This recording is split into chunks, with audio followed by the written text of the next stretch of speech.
வணக்கம் நேயர்களே. இன்று ஜூன் 18, 2026 வியாழக்கிழமை. நோர்வே தமிழ் முற்ற செய்திகளுடன் கதிர். முதலில் தலைப்புச் செய்திகள். வட்டியில் மாற்றமில்லை, குழந்தையை தனியே விட்ட தாய்க்கு தண்டனை, வெயிலுக்கு பின் இடிமழை. இனி விரிவான செய்திகள். வட்டியில் மாற்றமில்லை.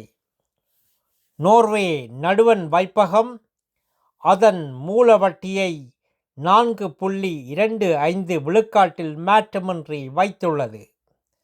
ஆனால் விலையேற்றம் தொடர்ந்து உயர்வதால் எதிர்வரும் கூட்டங்களில் வட்டி மீண்டும் உயர்த்தப்படலாம் என தெரிவிக்கப்பட்டுள்ளது. குழந்தையை தனியே விட்ட தாய்க்கு தண்டனை.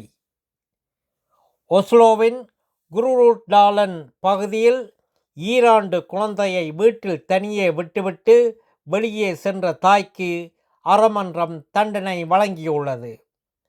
குழந்தையின் அழுகுரலை கேட்ட அயலவர் காவல்துறையுடன் தொடர்பு கொண்டதன் மூலம் இந்த நிகழ்வு வெளிச்சத்துக்கு வந்தது. வெயிலுக்கு பின் இடிமழை. தெற்கு நோர்வேயில் வெள்ளிக்கிழமை வரை 28 பாகை வெப்பம் நிலவும் என எதிர்பார்க்கப்படுகிறது. ஆனால் கிழமை இறுதியில் இடி மின்னல் மழை மற்றும் கடுங்காற்று வீசக்கூடும் என வானிலை ஆய்வாளர்கள் எச்சரித்துள்ளனர். நல்லது நேயர்களே, மேலும் செய்திகளுக்கு நோர்வே தமிழ் முகநூல் பக்கத்தையும் இணையதளத்தையும் பாருங்கள். உலகெங்கிலும் தமிழ், நம் உணர்வெங்கிலும் தமிழ்.